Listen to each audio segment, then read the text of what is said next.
Some branches naman po talagang smoothie. Smoothie ang malakas, yung iba sundae. So it really depends on the market. What you really like about Bunny Banana is that, ako po minsan tinitignan ko lang yung tindahan namin. And natutuwa talaga ako observing how people from different ages really enjoy Bunny Banana. From kids to adults, talagang everyone seems to be loving Bunny Banana. So here are our current branches. We have 20 open branches and we're opening soon in Green Hills, SM Pulilan, SM Cherry Shaw, and Bay City Mall, Batangas.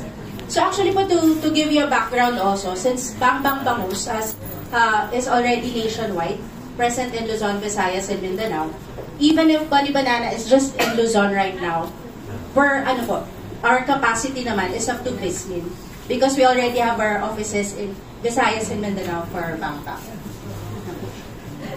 Kung may malapit po sa inyo, you can check out the kiosk and the branches. So here are some photos po of Bunny Banana in different stores. And so actually po, sa Bunny Banana, pag natikman na ng customer natin, parang, okay, parang yun yung queue eh. Even po during the Franchise Expo last year, at this year pala, kasi po hindi kami nakapagpa-reserve this year nung sa baba, nandun kami sa taas. Kwento ko lang po Alam mo, mapansin sa amin, liit lang kasi ng booth namin.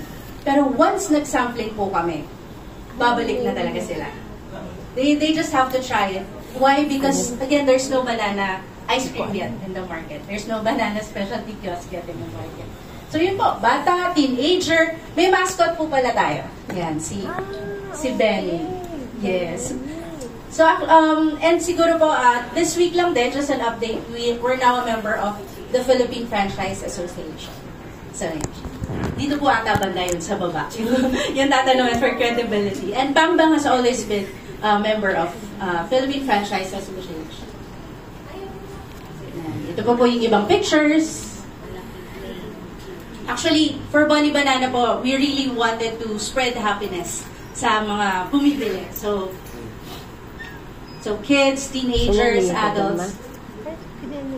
So here are packages. Our basic mall kiosk is 550,000. So everything naman po is included. It's a plug-and-play package. So we have the ice cream machine, blenders, chest freezers, refrigerator, lahat na po. Kung magagagana na yung store natin. And then the package B is 650,000. So the difference only is the size. So some malls po kasi, marami. Some malls, they give us this size, 4 square meters, while some malls, they give us this size.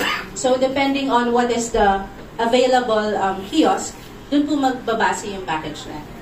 However, if you would notice kanina, meron din po tayong stores na parang ganito, inline.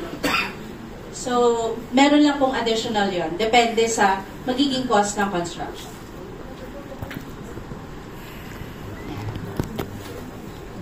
So what's included in the franchise package?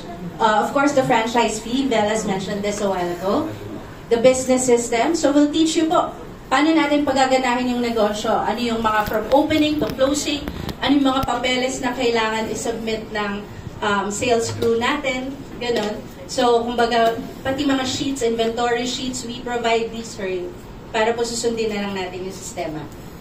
Next, of course, the mall kiosk. Kasama na po yung construction.